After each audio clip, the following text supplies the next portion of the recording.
Hi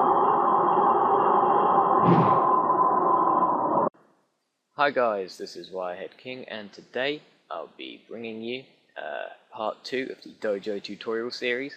In this part we're just going to be finishing up with all the details on this room, so we're going to have this little thing in the corner here, this little cube shape, and we're also going to put these grids in these windows, and if you look carefully we also have these small cylindrical pillars in the corners here, and we're going to be doing those in this part as well. So let's get straight into it. So the first thing that we're going to do is get on with these things in the corners, and before we do that we need to delete these two faces here, simply because if you see we've got this diagonal edge in here, and that's not going to be very good for making a nice square shape. So we're going to delete these faces and add in two loop cuts, one on this face and one on this face, and we need to snap these loop cuts along these axes. What's the plural for axis? I don't know. But along these axes to this vertex here. So the way we do that is just press Shift Control Tab, make sure vertex is selected. Then if you press G and select which axes you want it to lock onto, so that's X or Y. In this case it's going to be the Y axis. Just move it around if you want to, but what you need to do is just hold Control and move your cursor over this vertex here, and that will snap it perfectly to that vertex. And if we do the same with this, we press GX, move our cursor over to this vertex, hold Control and just click like so. And now when you make a face here, you can see it's a perfect square shape, which is exactly what we want. So now we're just going to make faces over here to fill in these gaps, like so. Oh, there we go. And now all we have to do is just extrude this face down. In fact, we can even delete these corner faces because we're going to do that anyway. And then just extrude this face down, hold Control and just snap it to one of these vertices at the bottom, while you still got the vertex snap selected. Then delete this face at the bottom and delete these two faces. And then if you select everything, press W and then click on Remove Doubles. You should see it's removed two vertices, and those vertices were some doubles in this corner and this corner. Okay, so now we've got these this nice cuboid shape in the corner. Alright, so on with these windows now. What we need to do first is just sort of extrude these in to get a nice little wooden, I don't really know what to call it, this thing at the bottom here, and also this bit at the top. So let's do that now. So the way we're going to do that is pretty obvious. Well, hopefully, well, it might be. We just press E, just right click, and then scale it in. And then what I did was I just scaled it out a bit as well to sort of give it a more even distance. So this is like a border. Make sure that, because if we just scale it in normally, you can see that these top and bottom bits are a lot smaller and I guess shorter than these bits here, which are quite wide. So what we need to do is just scale it up to a good size like that, and then just scale it out a little bit like that, just to keep it nice even size. And then we just need to extrude that out like so, just to get a bit of space in there, sort of ledge. Alright, and we just need to do the same with this, and we can snap it by holding Control and clicking there, so that then, well, it should be aligned, but not really working too well, but okay. But we can snap it, well, we could try, but it seems not to be working. Okay, let's see if we can snap it to, no, okay. So, we just need to scale it to around this size. But if we try and change what snapping to, so like edge, for example, okay, no, okay, so we just need to scale it down. Okay, so that's about right. It doesn't need to be the exact same height, but it's just nice to have it like that. And now we can also scale this one in on the x-axis instead of making it smaller, everything. So now we can extrude that out as well. And I think I did this, oh no I didn't, okay. Oh, we need to do it with these top bits as well. And the way I'm going to do it with these is I need to add in a loop cut where these sort of smaller pillars are. So that's one there, and it's a bit of a strange shape, so we can just press S, X and 0 like so, and then just align it again like so. Okay, and now that we've got a loop cut here, we can select these faces at the top, just press E, scale it in, and okay, that might not work, probably need, yeah, of course, because it's being clipped, isn't it, with the mirror modifier. So let's add in another loop cut just along here. If you add in a loop cut and you find that you can't get just to the edge, just right click, and if you press G and then G again, it will edge slide it, which is a tip I recently came across. Okay, and then if we click on the face thing again, I actually might need, oh no, these pillars aren't getting in the way, so that's fine. We just need to extrude this in, and then I'm just going to scale it out on the x-axis like so, just to keep that width the same. And then we can extrude this out again like so, and the same with this bit here. They seem to be different. Oh no, that's fine.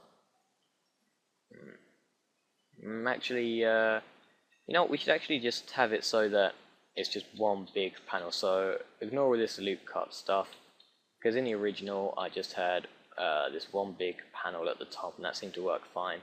So all we need to do is just extrude this, scale it in, and scale it out on the x-axis. Maybe we do a bit more actually, like that, and then just extrude that out. Okay, and now we've got a nice nice panels ready. Oh no, we still need to do the side, but it's pretty simple. Just do the same again, and scale that out on the y-axis this time, and then extrude that out. Okay, so yeah, that's looking good now.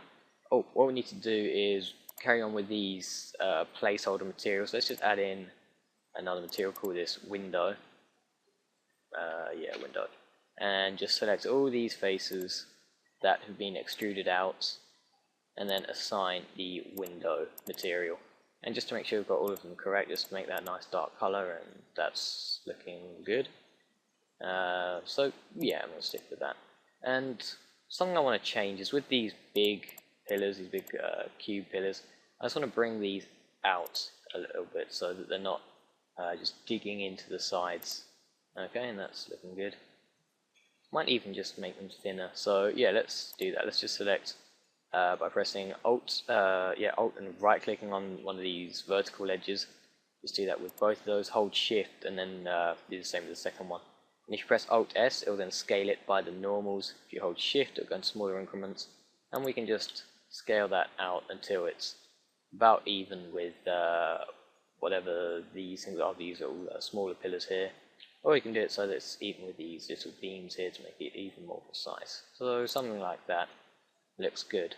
Looking a bit thin now, but that's fine. It gives more space for the windows to show up.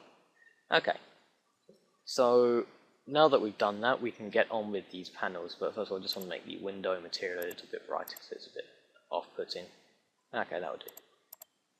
Alright, so yeah, the window panels, not panels, these grid things here, I don't really know what to call them. Now in this image, after looking back at the original reference image that I used, which is here, I realised that I probably had a bit too many on, because this is only, you know, a 4x4 grid thing in the middle here.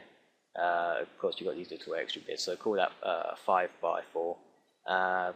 And in my version here, there's loads of little grids, so I'm going to make it bigger than it is in this scene, so it might look a bit different. So okay, the way we're going to do this is basically exactly the same with how we did it with these pillars here, and I'm actually just going to duplicate these pillars sorry, because they've already got this seam on it and I can't be bothered to do it with another thing. It's going to have the same material, so may as well. So now that we've got a small pillar here selected, we're going to press P and then click on Selection, and then we're just going to move this pillar. First of all, let's go to Object, Transform Origin to Geometry, There is a shortcut that brings this little menu up here, but I keep forgetting it, so if anyone knows that, then go ahead and use it. Now, what we're going to do here is just move this back. Let's also scale it down again on the... Right, just scale it down so it's nice and thin. Then we can make it as tall as we want, like that tall. Oh, okay, it's got a mirror modifier on. Oh, well done there. Okay, so we need to turn off this mirror modifier by just clicking that. And now, when we scale it, it should be nice and normal. And when we move it over here, what we're going to do is just move it, and things don't have to be in the same object for them to snap to things. So we can press G and then just snap it to this top edge or vertex here, and it should just go straight in. Yeah, okay, so it's just sitting on the outside there, and that's exactly what we want. So now that we've done that, we can add in an array modifier that just comes out into this area here, and then we can just increase the count. So yeah, I think having 3, maybe even, let's think, wait, so there were 4 in there, so 1, 2, okay, so yeah, having 4 in the middle should be fine. So I think that's what was in the original reference image. And now, oh, I've just remembered, someone in a comment on part 1 said that just fiddling around with this number here was pointless and I should use object offset, which completely slipped my mind the first time. So don't use this count thingy here, or this value, because that's a waste of time. So turn off relative offset, turn on object offset. I'm just going to add in an empty, plain axis is fine, doesn't really matter. And it's been a long time since I've done this, so let's just figure out how to do it again. So just come down here, click on empty, and now seems to have done nothing so far. But if we now move this to the hang on, yeah, okay. So I need to bring this down. Okay, so let's just delete the empty. Select this again. Go to Object, Transform Origin to Geometry, and then press Shift S, cursor to Selected. Then add the empty right there. Then you can select empty here, and now when you move the empty out, press oh yeah, make sure you press Alt S with this, the actual beam, and that way it doesn't screw up all the scaling. And now you have to do is in edit mode, just scale it up again, so make it about as tall as is in there, maybe a bit taller just to be on the safe side. And now with this empty, we can just bring it in on the x-axis and everything, and it works in a similar way. You just have to drag it out, but you can get it so it's much more precise with the empty by holding shift as you move it around. Okay, so that's looking good, and I'm actually thinking maybe I should bring this material darker so we can see it, or maybe bring the window lighter, like so, and there we go. Okay, and now we have to do is just duplicate this object with the empty, and then rotate it by 90 degrees, then bring it down. Okay, let's, in edit mode, figure out exactly what we're doing. Okay, so it's up here, move it up, snap it to, just bring it above everything, then press GZ and snap it down to this edge, so it's just on the outside. Then with the new empty, which is this one, nope, this one. There you go, with this new empty, we can now move this down.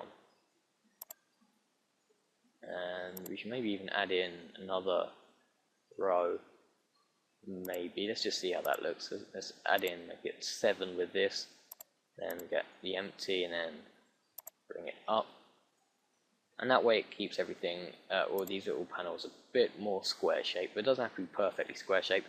And there we go. Oh, and everything's sticking out the side, so we just need to scale this in on the x-axis like that, and it doesn't matter sticking out on the outside because no one's going to see that. So there we go, that's looking good, and now we can just apply, in fact, should we, okay, no, let's not apply the arrays just yet because we're going to be using the same setup to do the panels and everything else. So let's just duplicate these and their empties. So we're going to have a lot of empties everywhere, but that's okay. I'm just going to delete them later if you want. Then we can just duplicate these over, and then bring them round, rotate them by 90 degrees, and just have them so that they're lining up perfectly with this right at the back.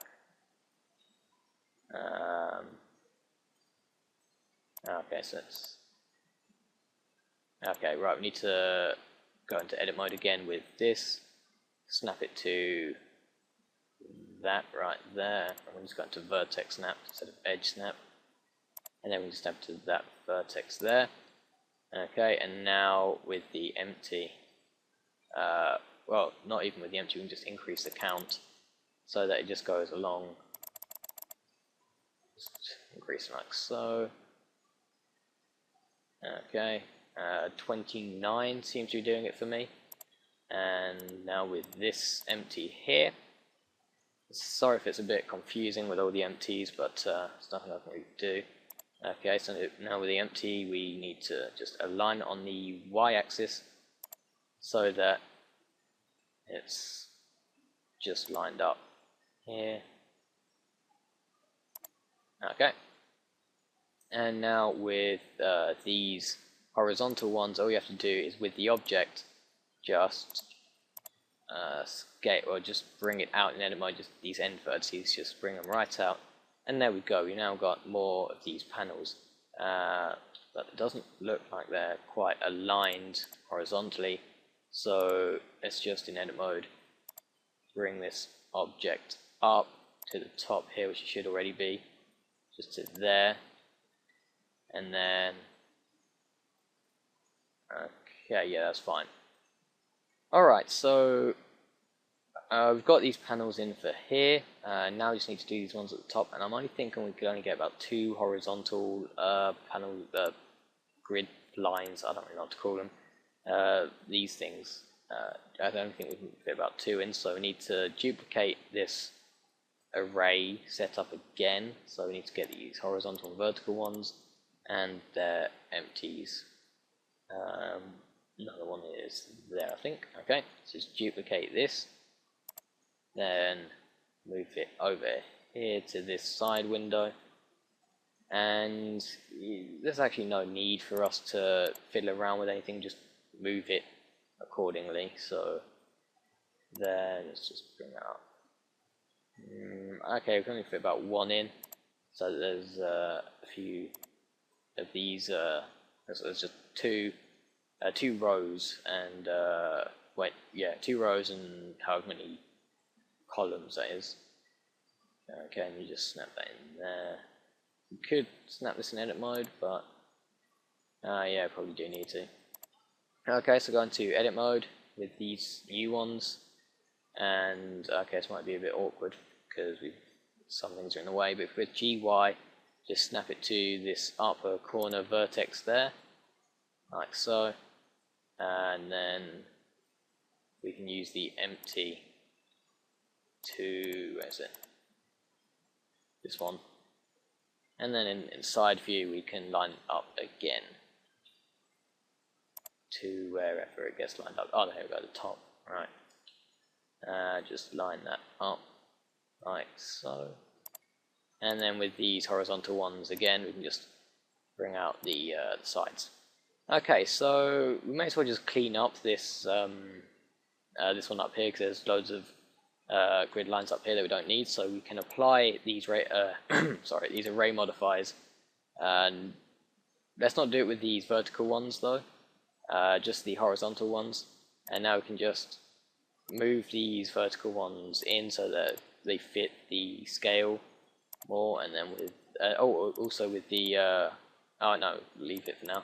And then with these horizontal ones, we just need to delete every one of these things apart from the one that's visible in there. So just delete those.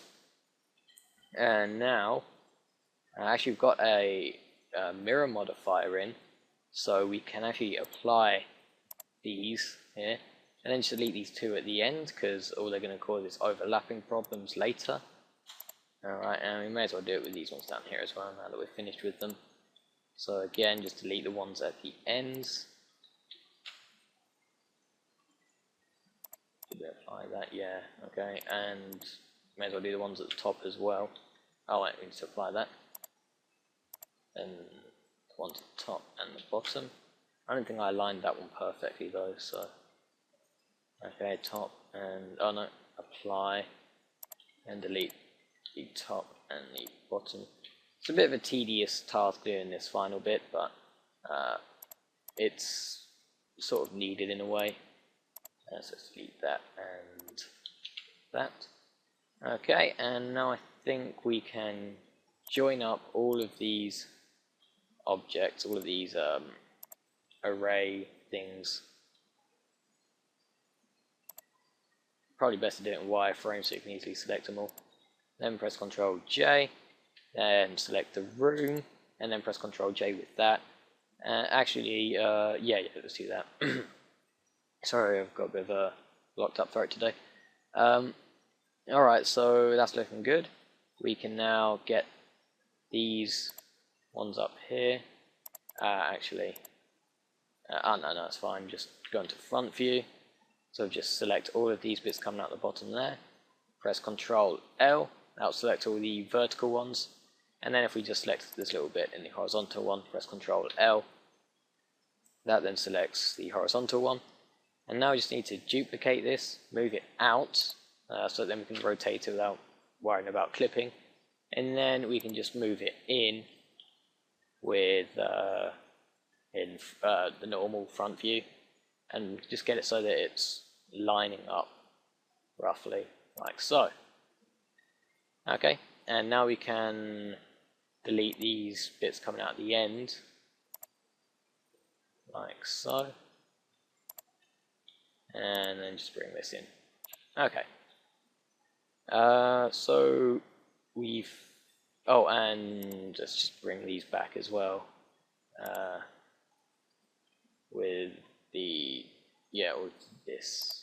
all of that, without the part of the room. Then press Ctrl L with all deselected, and that will select all the vertices linked to it or connected to it. And then you can just select this bit right in the middle there, Ctrl L again. And so basically we've got that thing selected again, and let's just drag it back into this little place. Okay. Alright, so that's looking good. So how long's this been going for? 20 minutes. We can get to work on the shrine, which is this bit in the middle here with the scrolls on it and everything.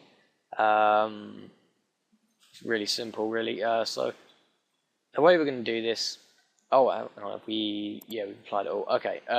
Okay. So cursor to center by pressing Shift S, clicking cursor to center. Then add in a cube, like so. Then bring this back, and it's a bit hard to see. I'm just going to scale this in on the y-axis and scale it down, scale it out on the x-axis. Just put it in the middle of these pillars, and then there we go. It's about the right scale.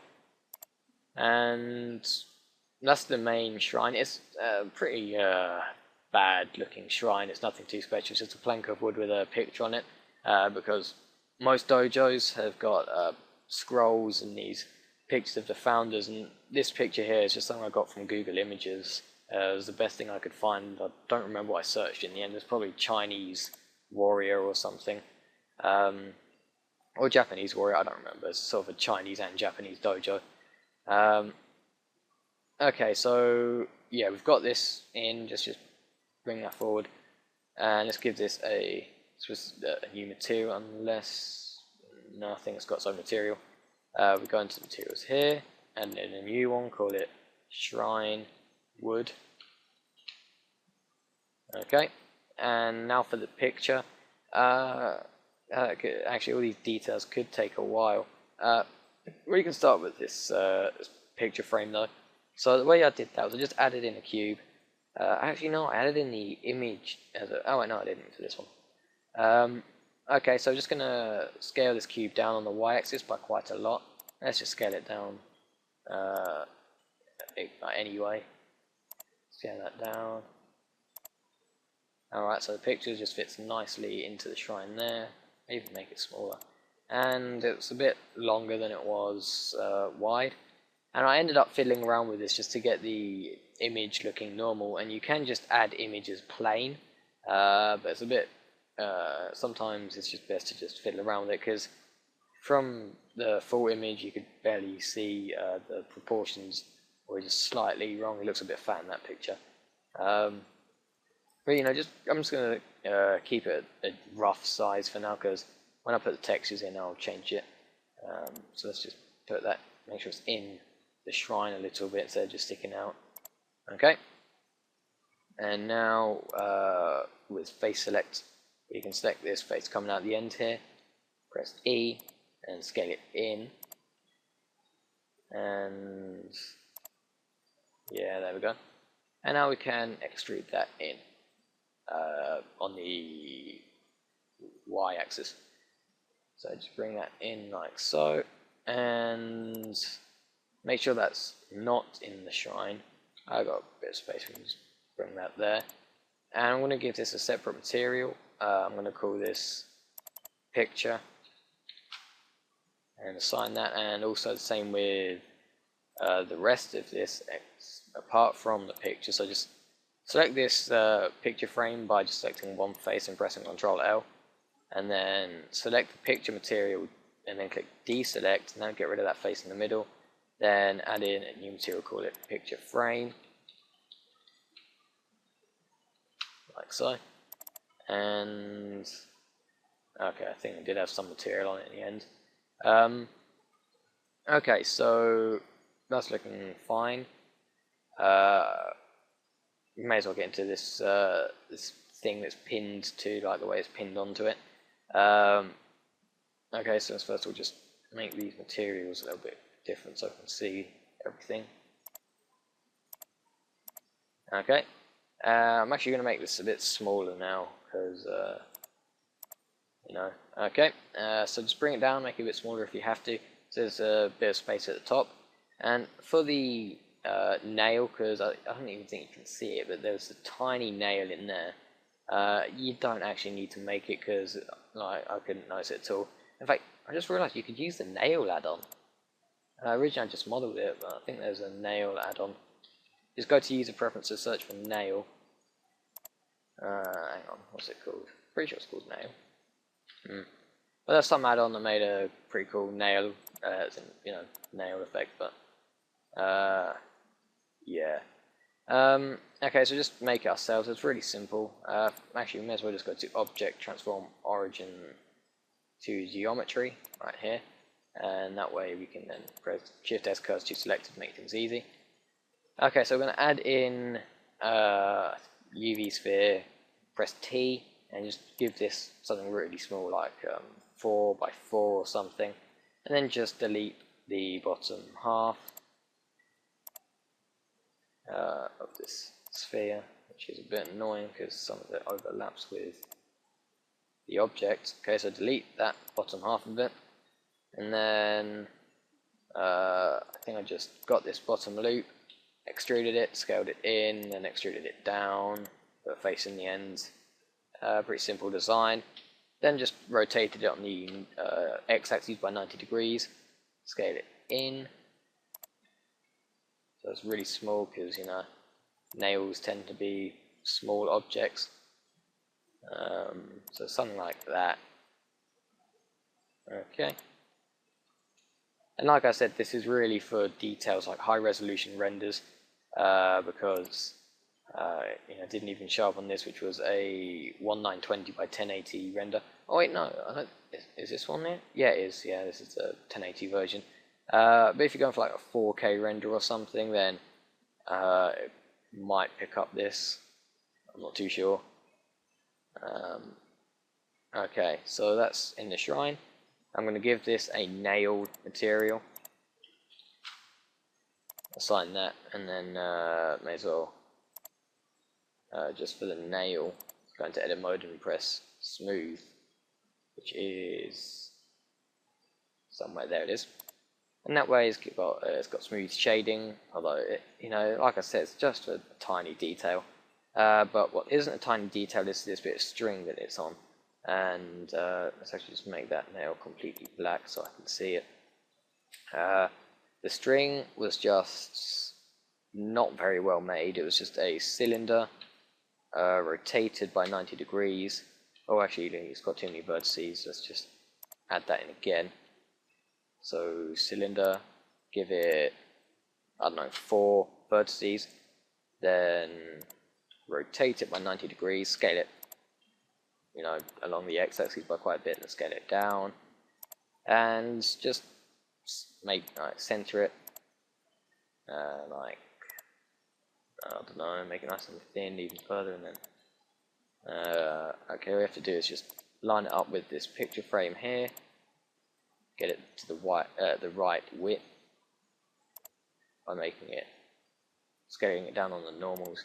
If it's got a face in the end, then scaling it down on the normals might go a bit funny, so just delete any faces that you see at the end. I seem to get rid of both of them. Oh no, we didn't get this end. Okay. And now I've lost where it is. Oh, it's just behind the shrine. I need to have it not behind the shrine. Okay, then move it up. And scale it in on the normals again, because it's a piece of string. It's not very long, maybe a bit thicker than that, but okay, this camera's annoying me. Let's get rid of that. Just hiding it, not deleting it. Okay, then I just brought it up to sort of midway between the nail and the picture frame, and I just added in about 3 loop cuts. Might have added in more actually, because I was a bit paranoid that people would see that it wasn't, perfect. So then we've got those 2 there. Then I just scaled these ones in, got them just above the nail, scaled them in further. Get this middle loop cut, just bring that up a little bit, so create a beveled effect, or not beveled, just, I don't know, that effect. And then just bring it back on the y-axis and scale it in on the normals again, so it fits in that tiny gap that I made between the head of the nail, I guess we could call it, and the shrine. And then there you go, you've got your string. So let's give that, oh hang on, we need to bring these vertices down again, so they're going inside the picture frame. Oh, do we? Oh, that one does. And now just give it a new material called string. Okay. And let's actually give the shrine different material as well, so it doesn't blend in with the background. Might even add a bit of colour to it. Okay. In fact, no, I don't like colour. Okay, 0.5 and 0.5 everywhere. And, okay. I just changed the picture frame color. Viewport color even. There we go. Yeah. Alright, now we're not going to, well, you could if you want to actually, because I think that actually the nail might be a little bit strange, but yeah, you could join it up with the rest of the object, but I'm not going to, because it's pointless, it doesn't really need to. So there we go. So that's we're going to get into these scrolls maybe next part or something, but there we go. That ends the second part of this Dojo tutorial series. So thanks for watching. Be sure to subscribe to finish the series, or check out my channel if you're watching this after the series has been complete. So yeah, thanks for watching, and goodbye.